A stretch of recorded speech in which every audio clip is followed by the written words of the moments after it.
Magdalene, how are you keeping? Fine enough, given the circumstances. Are you getting enough rest? I know how hard it is to manage a house alone, and you have the shop and mural to worry about, too. I remember Clara wishing she had a distraction. You might see about her helping you and your father through this difficult season. How is Klaus, by the way? Any improvement? His mind is fading. I pray for him every night. As do I. Lord knows what your dad means to this town, and what you mean. In some ways, after the revolt, you became everyone's daughter. I feel like more like a thorn in everyone's side now that I'm painting the mural. The council is worried about pleasing the Lord. I don't like them doing it as at your expense, but I can't blame them. It's not fair to you, but it is what it is. I hope Dr. Stoltz is taking his responsibilities to your family seriously. I remember when my dad fell. We cared for him best we could, but those few months before he passed were a tough time for everyone. But I believe God will pull your dad through. Whatever the doctor says, we need him. I don't know what I'll do if he dies. I feel crazy even thinking about it. Should the worst come to pass, you will not be alone, Magdalene. Believe me. It may feel like you are, but... Have you thought about what you'll do if your dad doesn't come through this? Dad would want me to keep up the printing press. Wouldn't that be a sight? Are you sure you could handle it? It's a lot of manage on your own. But you're a good girl, Magda. There are any number of families in Tassing who would be happy to take you. You have someone in mind, don't you? You must mean Otz. He's about as subtle as his father. God rest Otto's soul. I miss him. I wish I'd gotten to meet him. Properly, I mean. He made an impression, that's for certain. Oh, the girls around town knew better than to moon after him, though that didn't stop some of us. He was Eva's from the start. As Otz appears to be yours, huh? But if nothing ever comes to that, know that you're always welcome in my family, Magda. Kraft's a nice, hard-working boy. He's got a sharp mind. He can provide for a family. Are you trying to set me up with your son? Can you blame a mother for trying? You're a good, respectable girl, Magda. Any family would be lucky to have to have you as a daughter. I don't mean to be rude, but I prefer to decide in my own time. All right, I'll let it lie.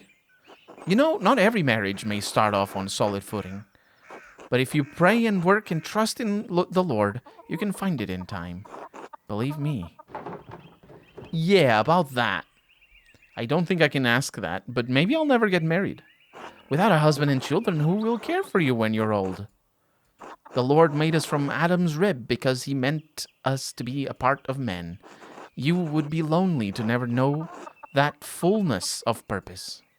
That's no life for someone like you. You're not the first person to tell me so. That's because your elders are wise, Magda. Trust in our love for you and in the Lord's purpose. In any case, I should get back to the chores. Remember what I said. Whatever happens, you're always welcome in my home. Oh, yeah, thank you. But before I forget, I actually had a question about an old book. Martin is supposed to have stolen it from that baron who was killed years ago. Do you know what happened to it? Oh. I hope this doesn't get me into any trouble, but I still have it. Yes! God damn it! Oh my god, that is great. Hidden in a drawer. This is fantastic. So I think...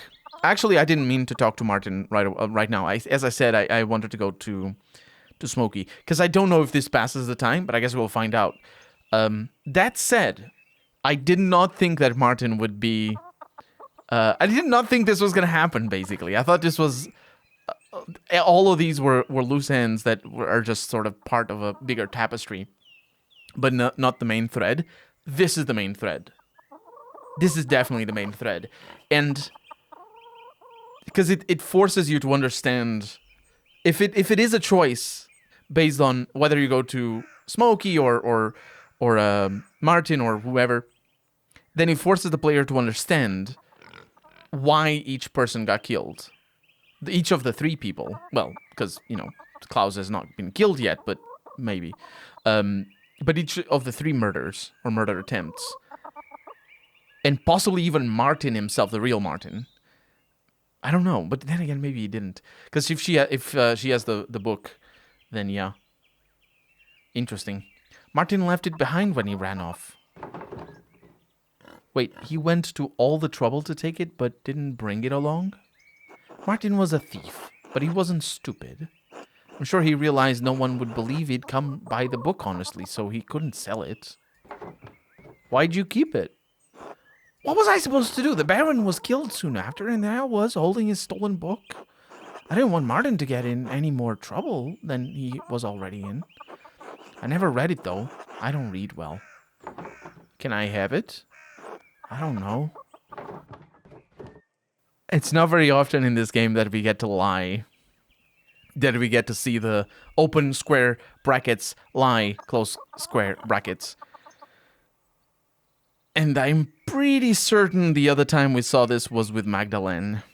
With Brigitte. I'm pretty sure that's the case. And she saw through me. So I'm not gonna lie. Please, game, reward me for my memory here. I need to reference it for the mural.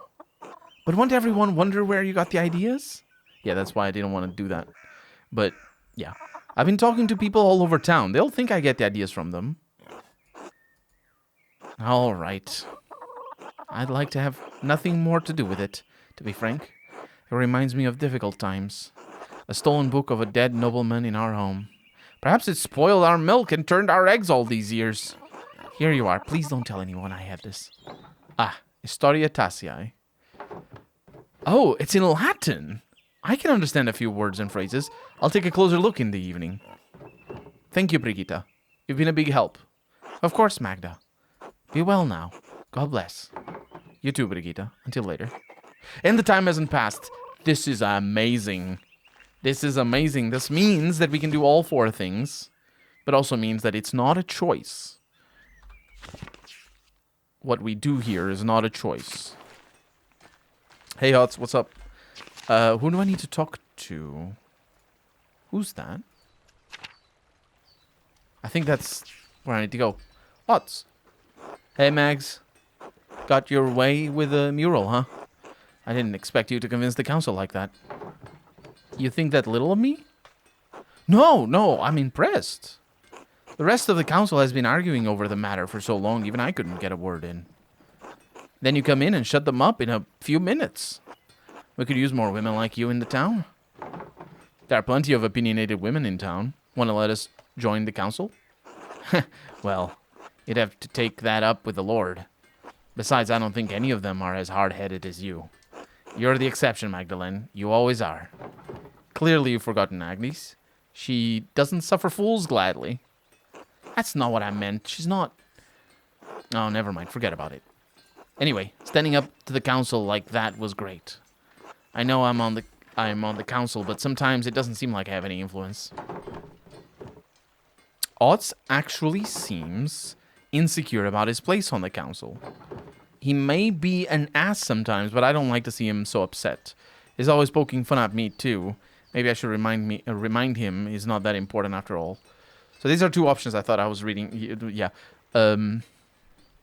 He's poking fun at me because he hasn't been taught proper affection, basically. That's it. Like, maybe not, because it's just a made-up character anyway, but like the sort of like it's not okay that he keeps calling me Mags. It's just not okay.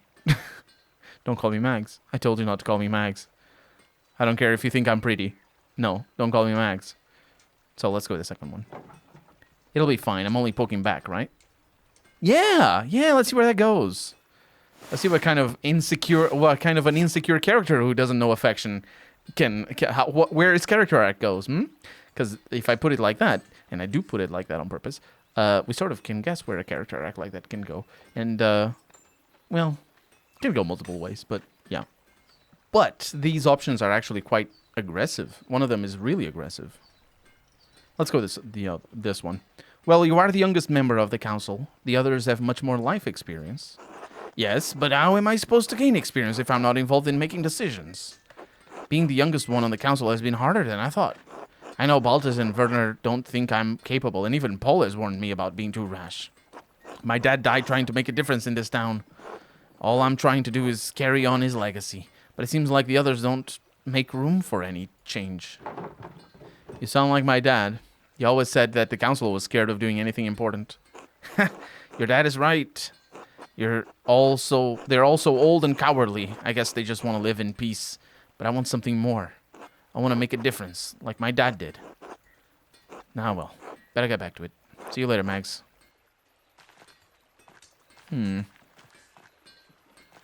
So I need to go in there to the Krautzer's house.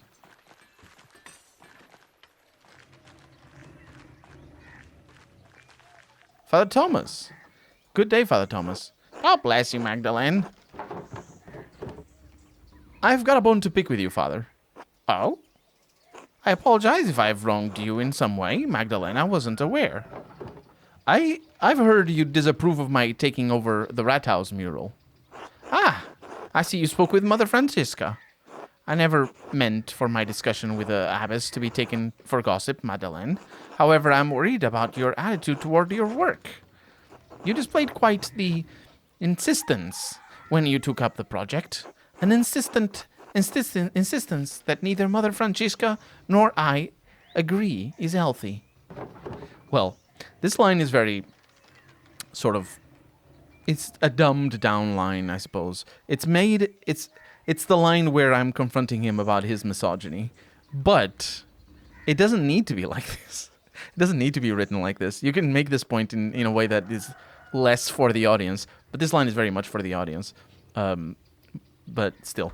Just admit it. You're only saying this because I'm a woman. You wouldn't tell Otts or Crafts this shit. Yeah, see, this is very, like, it's explaining to the audience, which is fair enough, I suppose. Not everybody is attuned to just the patriarchal norms of the 16th century Christian society or modern day. But he's explicit, like, it has been very explicit that, like, Mother Francisca in specific said that my behavior isn't well fitting of a woman. She specifically says that. And you only say that to a woman. Because they're a woman, right? It's pretty straightforward how that works. So it's just like, the line, if it were more natural, it would be like facing the sort of injustice between me not being healthy to be insistent, but Otts and Kraft being healthy to be insistent. Do you know what I mean? So this one is more for the audience sake, which is fair enough. I'm okay with it. That is precisely why I'm concerned in the first place. Your attitude and behavior display a character that is not fitting for a young Christian woman. Magdalene, you are severely lacking the wisdom to understand your situation. Your father is in no condition to guide you, and you've gone motherless for most of your life. Mother Francisca and I are merely doing what we think is right. You need some sort of guidance. We agree that you might be more open to the idea if Mother Francisca presented it. Oh. So you did intend it as gossip. Okay, you're a gossip and a meddler, Father. Stop trying to influence my decisions and leave me to my mural. I apologize, Magdalene. I did not mean to overstep my bounds. No, you didn't overstep your bounds, because you're the Father, which means it is your bounds. The Lord called me to act, so I did. Thank you, Father. God bless you, Magdalene. But yeah, he did overstep his bounds in the sense of course he did. He's a father. He's inherently, systematically overstepping his bounds. Apollo, what are you doing out here? Hey, Magdalene. Hello, Apollo. What are you doing? Looking for frogs? Artemis says she saw one of the other day, and we're trying to collect a bunch. Oh, yeah, frogs don't come out this time of year. How do you know? Artemis said she saw one. They don't. Hildegard says they're cold and wet creatures. They won't be out in autumn. Maybe that's why I only have one. What do you need frogs for? Like I'll tell you, you'll snitch. I didn't snitch when you ruined Balthazar's new clock by pouring honey in the gears. Hey, how'd you know that was us? I'm clever too, you know. Besides, who else would it be? Come on, tell me. Sorry, Magdalene. I can't risk this one. Try asking Artemis. I will, if I find her. Key to salvation. The quest is done? That's weird. That is really weird. So we could go to the salt mine. Let's go to Saint Satya's shrine. Oh, there she is. Artemis. Hey, Magdalene. Hey, Artemis. Apollo said you're catching frogs. Yeah. What about it? He told me to come ask you why. He wouldn't say anything. He didn't tell you? Christ, finally. He's learning to keep his mouth shut. Oh, come on. Just tell me. No way. This is our biggest trick yet. We're not risking it to tell you. You'll just have to wait and see. Yeah. So this is somehow related to the key to the sacristy thing.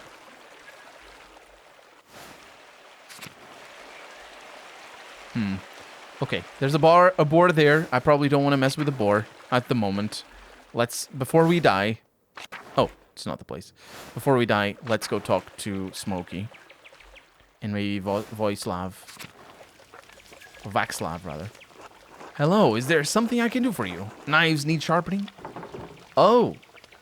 I'm Magdalene Drukerin. Are you a friend of Smokey's? I like to think so. I'm Vaxlav. I'm a tinkerer. Travel around and help people out. Sharpening knives, little things like that. Drukerin, are you a printer's daughter? I am. My father is a printer. Do you sample the wares much? As often as I can. Vaxlav, don't. You're going to get in trouble again. What's he talking about? Nothing. Ignore him. Nothing. This one can't help but talk to people about all the strange things he believes. He reads all sorts of books, talks of all odd folks, gets ideas brewing in his head. Now that doesn't bother old Smokey none. Bothers some other people a whole lot. Oh, it doesn't bother me any. Well, if it doesn't bother you, and it doesn't bother old Smokey, sounds like there's nothing to worry about. Fine, you get run out of here again, don't blame me. Oh, no, you should blame the people who run you out. Again? Wait, do I want to know what happened? A long time ago, I got into an argument with some people in town. They told Father Thomas.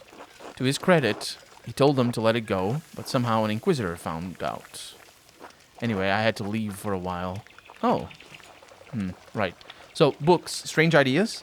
Yes, the host, the Eucharist, the bread and wine, body and blood of Christ. Holy Communion? What about it?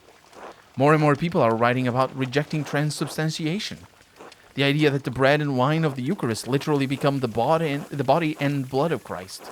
Here we go. Yes? Well, there are two ways to look at it. The first is on the grounds that Wycliffe and Hus rejected it. Using our eyes, our senses, there is nothing perceptible that changes in the character of the bread and the wine. I suppose that's true. Good, but there's also a second point. Even if the bread and wine turned to Christ's body and blood, why is that necessary for spiritual communion? We are bound by flesh attempting to reunite with the light of God through the Eucharist. The act and the observance unites our will with that of Christ. He is present in us through the remembrance, not the physical act. Are you following this, Smokey? Absolutely not, and that's what I'll say if any inquisitors come around. Are you ready to hear why that's important to disbelieve in transubstantiation? Sure, why not? I'll admit I hoped for some more enthusiasm regarding the fate of our souls, but all right. This all starts with Lucifer creating the world. All right. God was the Word, and the Word was truth, and truth is light. The light is God's will. God's light contained aspects, what we consider angels, facets of his infinite intellect. One of these aspects separated itself from his intellect and manifested into darkness as the corrupt will Lucifer. By what powers could a portion of God's will separate from the whole? The will moved itself. God's intellect, being infinite, also contained the capacity to transcend the infinite. To exist outside of the boundaries of God's infinite light, the corrupt will brought into being an equally infinite darkness. Within that darkness, Lucifer cast his false light, a corrupted imitation of the divine intellect, to create the world. All material in our world is inherently a corrupted manifestation of that false light. We still have a connection to God through our intellect, but it is flawed by existing in our physical bodies. I've never heard this. He's also not making any specific claims as to why he thinks this is true. So I can't really connect this to anything. But then again, I'm not familiar with the Satanist, typical or traditional Satanist readings and teachings. So maybe it is that. And it's just very simple and straightforward. So Genesis is wrong. There are many stories of creation, many versions, even in Genesis. Specifically 2 versions in Genesis. Why? Because, it's an amalgamation, as much of the Bible is. Why is it you believe yours is the correct one? Mine? I didn't write the Genesis. I didn't do that. You believe the one your church has given you. Oh, that church. Right, that makes sense. Maybe if you were given another, you would have believed that instead. I don't understand what this conversation is about, honestly. These are some questions that I will now pose to you. Was Jesus flawed by being a man even though he was born of a virgin? He was not born of a virgin, says Vaxlav. Is he going to talk about what the Immaculate Conception means? Because Immaculate Conception... Immaculate Conception. The Immaculate Conception is the belief that the Virgin Mary was free of original sin. That's what it is. That's what it is. It's unrelated concepts, actually. I'm not hearing any of this. And it would not matter if he were. Lucifer was a rebellious splinter of God's will. The Christ appeared when God willed his divine intellect into Jesus. But you said that physical bodies were all corrupt. Yes, but while we are the heirs of Lucifer's rebellious intellect, Christ received wisdom from the light of God himself. He did truly die and was truly resurrected in body, but his reappearance was only important for him to convey the message of salvation to the people. In truth, resurrection is always happening, since if we die without grace, our souls are condemned to be reborn. This physical world is the only hell we know, living again and again, the only torment. That's an interesting idea. I'm glad you think so. I've spent a lifetime thinking about it. You came up with it yourself? What? You're not mentioning it. Citation needed, bro. Citation fucking needed. Anyway, thank you for indulging me, Magdalene. Of course. Until later. Until then. Seriously, I would love for him to tell me what the hell, how that connects to everything, because it just says stuff. It just says, oh no, actually, Mary wasn't actually a single person. She was 3 people, and if you read the Bible like that, it all makes sense. And also, Jesus was 4 people instead, all put together in a stack, and that's how it is. Definitely, thank you for. Seriously, it's just I don't know, because it just sounds just as made up as the rest of the stuff, honestly. But whatever. Good day, Mistress Druckerin. I've told you, Smokey. Call me Magdalene. Old habits, I suppose. What brings you to my corner of the woods? More gossip? Oh, only ancient gossip. I was wondering if you knew anything about the old pagan and Roman mines. The mines? Is this a new interest of yours, Magdalene? I don't see the townsfolk trek out there as much anymore. Last I saw were those 2 twins making trouble. They know a way in, but I'll be damned if I can ever set foot close to that place. What are you so interested in over there? The mural in the Rat House needs a section about the earliest days of Tassing. The mines are the oldest part of Tassing, and you keep a keen ear. I thought you might have heard something. I don't know about getting down into the mines, but I do know of a fair few stories about them, and the other Roman ruins around here. The old stories my father used to tell me when he was the burner of Tassing. The one about Mars and Tassia, the nymph, was always my favorite, though I blame that on my youth. Oh, Tassia, like in Tassing? Mm-hmm. Folk named the town after a pagan god, a Roman one at that. I don't mind telling you the tale, Magdalene, but I warn you, it's a bit bawdy. Oh, got me curious. I won't be scandalizing you. Can't have your father hounding me for my for any coarseness, but I'll tell you the decent bits of what I remember. Everyone excludes me from the fun. You'll have your fun in time, Magdalene. You just wait and see. All right. So what's the story? Well, legend says that Mars was hunting in these woods and spied a fat boar for the taking. He just pulled back his spear when he heard a woman screaming terror. Of course, the creature ran off, and the god was angry at the loss of his quarry. So he tramped through the woods to see why a woman was in the forest and not in the local town.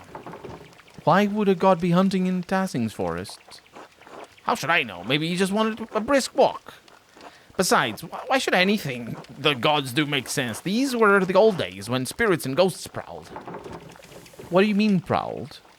Prowled, like spirits and other evil things do.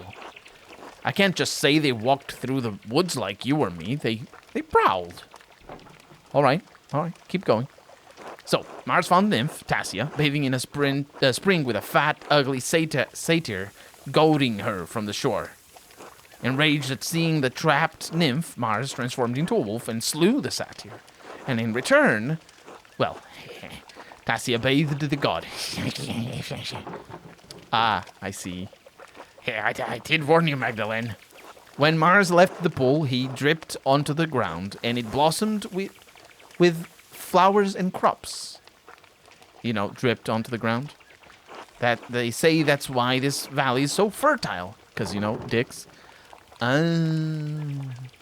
We've been growing crops here for generations. People would want a reason for that, even if it was the gods. Whatever the reason, Tassing's been blessed with fertile ground for hundreds of years.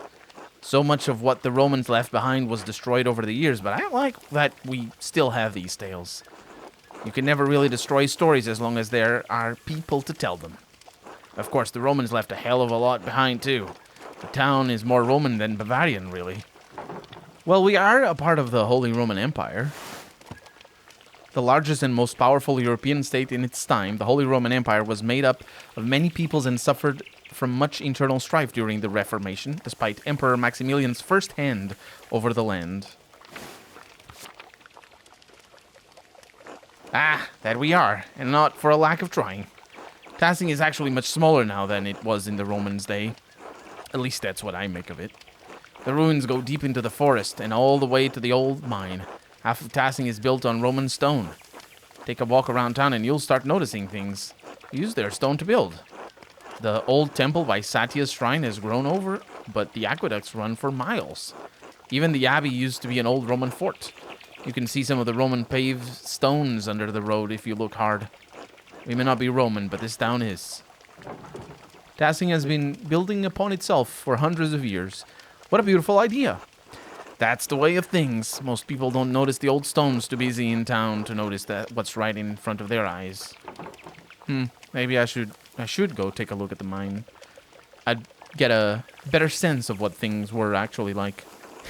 Nothing will stop you, I see. Well, I won't either. Just keep an eye out for any wolves or satyrs you might see down there, eh? I'll let you know if I see any. Thanks for your help. Good luck, Magdalene. Be safe. Is that the first time we hear that story? I think it is.